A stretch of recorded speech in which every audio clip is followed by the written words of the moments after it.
명종은 오래 살지 못했다. 34살 젊은 나이에 병세가 악화되더니 회복의 기미가 보이지 않았다.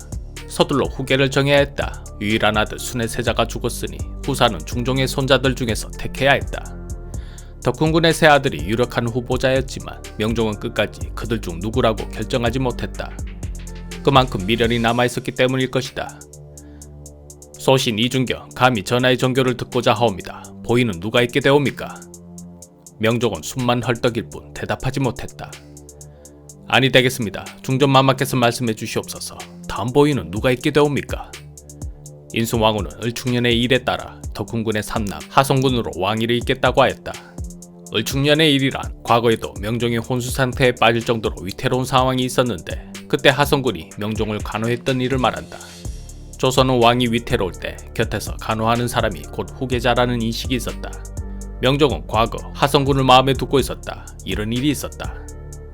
어느 날 명종이 덕훈군의 세 아들을 불러 익성관을 벗어주며 써보기를 권했는데 형들은 그것을 쓰며 좋아했지만 하성군은 극구 사양하였다. 신하된 자로 어찌 그것을 쓰겠나이까 부디 거두어 주시옵소서. 그러자 명종이 기뻐하며 묻기를 하성군은 임금과 아비 중 누가 더 중하다고 생각하느냐. 임금과 어버이는 다르게 보이지만 본디 춘과 효는 하나라 생각하옵니다. 그때의 행동과 말에 하성군은 이미 최고의 점수를 얻었었고 왕의 간호를 맡기는 등 사실상 후계자로 낙점되어 있었다. 1567년 8월 명종은 향년 34세의 일기로 세상을 떠났다. 명종을 이어 하성군이 왕위를 이으니 그가 말도 많고 탈도 많았던 조선 제14대 국왕 선조이다. 조선 왕조 최초 적통이 아닌 서선 출신의 국왕이다. 선조는 살인파 인물들을 무겁게 쓰는 한편 홍구파는 멀리했다. 자연히 살인파의 세상이 되었지만 권력이란 같은 파라 해서 사이좋게 나눌 수 있는 것이 아닌 모양이다. 살인파들끼리도 서로 경쟁하고 싸우는데 급기야 이조정랑이라는 관직의 임명 앞에서 살인파는 양측으로 나누어져 대립하였다. 이조정랑이란 육조 중 인사를 담당하는 기관 2조의 정오품 정랑과 정육품 좌랑을 합쳐 부르는 말이다. 비록 품계는 낮았지만 언론과 인사권을 가진 자리로 요직 중 요직에 해당되었다. 당연히 이조정랑에 오르면 다음부터는 같은 세력의 사람들을 관리로 기용하여 세력을 키워나갈 수 있으니 그 관직을 서로 탐내는 것은 당연한 일이었다. 선조는 이조정랑에 처음 김효원을 임명하였는데 심의겸이 반대하고 나섰다. 그는 왕실을 등에 업고 각종 부정부패를 일삼았던 윤원현과 각별한 사이였습니다. 그런 자가 인사권을 가진 관직에 오른다면 어찌 되겠습니까? 절대로 안 될 일입니다. 그렇다면 누가 좋겠소? 심춘경이 적합한 인물이옵니다. 심춘경은 심의겸의 동생이었다. 당연히 김효원이 반대하고 나섰다. 정랑의 관직은 척신의 사유물이 될 수 없사옵니다. 이렇게 이조정랑 관직을 서로 차지하겠다고 싸우며 두 사림의 사이가 나빠지고 두 사람을 따르는 파로 나누어 세력을 이루게 되니 퇴계 이황과 조식에게서 학문을 배운 영랑권 출신 동인과 율곡 이이와 성원에게 학문을 배운 경기 충청권 출신 서인으로 나뉘어 분쟁하였다. 동인은 이황문화의 유성용, 김성일, 조식문화의 정인홍 등 청년사림의 열정과 기세가 대단했고 서인은 윤두수, 윤구수 형제와 정철, 김계위 등 노련한 선비들이 힘을 모으고 있었다. 그렇게 갈등이 고조되는 가운데 정여립의 영모 사건이 일어난 등 조선의 내부 상황은 혼란의 연속이었다. 그 시기 국제정세 또한 격변의 시기였다. 명나라의 13대 황제 신종은 사치와 향락에 빠져 정사를 돌보지 않았고 신하들 또한 정쟁만 일삼아 나라의 힘은 쇠퇴하고 있었다. 반면 북방의 누르하치는 부족들을 통합하여 힘을 키우고 있었고 일본은 100년 넘게 이어져 온 전국시대가 도요토미 히데요시에 의해 통일되었다. 과거 내전에 허덕이던 몽골족도 칭기즈칸이 통일하면서 정복전쟁이 시작되었고 전세계를 집어삼킬 기세로 나아갔었다. 히데요시 역시 마침내 전국 66주를 통일하였지만 여전히 독립을 원하는 각주의 영주들은 언제 어디서 반란을 일으킬지 알 수 없었다. 잘못하다가는 또 다른 세력이 일어나 제2의 전국시대가 시작될 수도 있는 일이다. 허니 히데요시는 통일된 일본의 공통 목표를 만들어 시선을 하나로 모을 필요가 있었다. 그것은 전쟁을 통한 대륙 진출이었다. 그에게는 100년 동안 단련된 최정의 군사들이 있었다. 그 군사들이 있다면 뭐든 할 수 있을 것이라 생각하였다. 사실 그는 통일 전부터 수차례 대륙 진출을 선언하곤 했었다. 우리는 곧 한양에서 여름을 보낼 것이며 북경에서 겨울을 보낼 것이다. 히데요시의 최측근 무장 고니시 유키나가는 일찍부터 그런 분위기를 감지하고 있었다. 하지만 고니시는 명과의 전쟁을 원하지 않았다. 하여 미리 선수쳐 나름대로는 막아보려 했다. 우선 조선에 사신을 보내 전하께 복종토록 해보겠습니다. 그놈들은 명나라를 사대하는 자들인데 사신 하나 보낸다 하여 말을 듣겠느냐. 우리는 평화를 원했지만 상대가 거절한다면 그땐 조선을 칠 명분이 생겨옵니다. 그렇구나. 사신을 보내도록 하라. 내가 원하는 것은 조선 국왕이 직접 건너와 알려나는 것이다. 1589년 조선으로 간 일본 사신은 스시마 도주 소요시 토시로 고니시 유키나가의 사위였다. 그는 하카다 쇼쿠사의 승려 겐소와 함께 조선으로 건너가 실로 엄청난 말을 던졌다. 우리 관백 전하께서는 전국을 통일하신 위대한 분이십니다. 이제는 그 힘으로 명을 치려하십니다. 허니 조선에서는 길을 빌려주십시오. 그리만 해준다면 조선은 평화를 유지할 수 있습니다. 그 말이 너무나 황당하고 무례한 소리라 조선은 대답할 가치도 없다 하여 개무시하였다. 사신은 반전파였던 고니시의 메시지도 살짝 언급하였다. 조선에 통신사를 보내주십시오.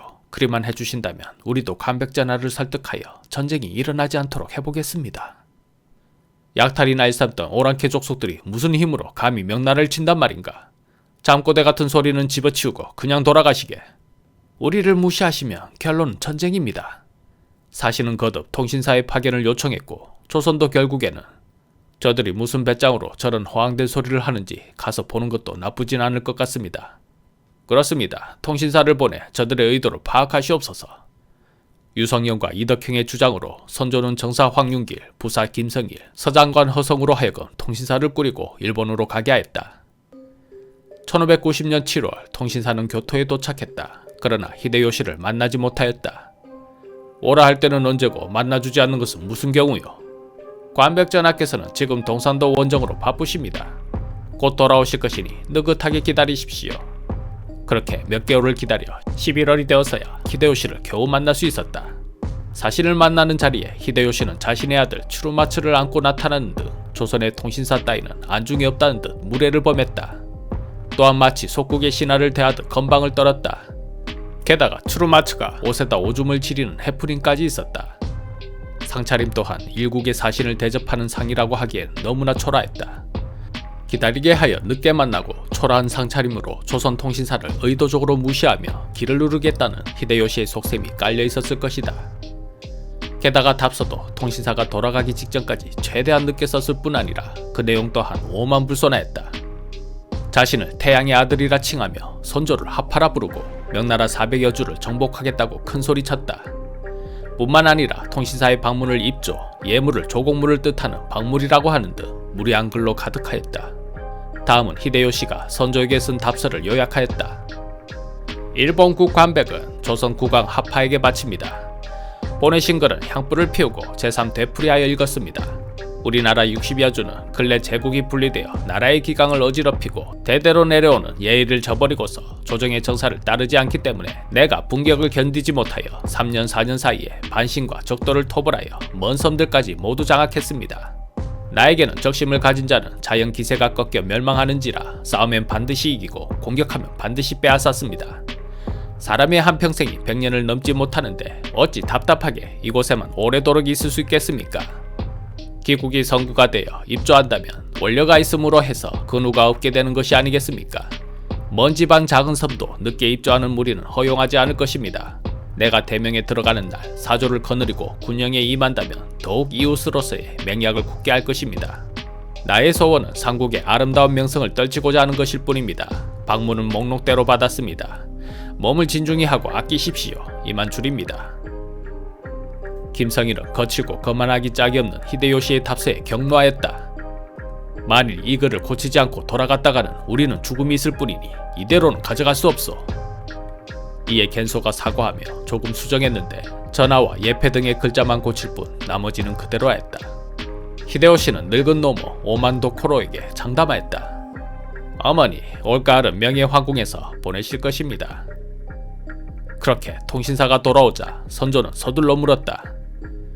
그래, 가보니 어떻더냐? 저들이 정말로 전쟁을 준비하고 있었더냐? 신 김성일 아래옵니다.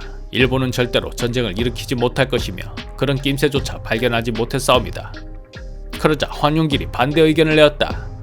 아니옵니다. 저들은 분명 전쟁을 준비하고 있었고 틀림없이 공격할 것입니다.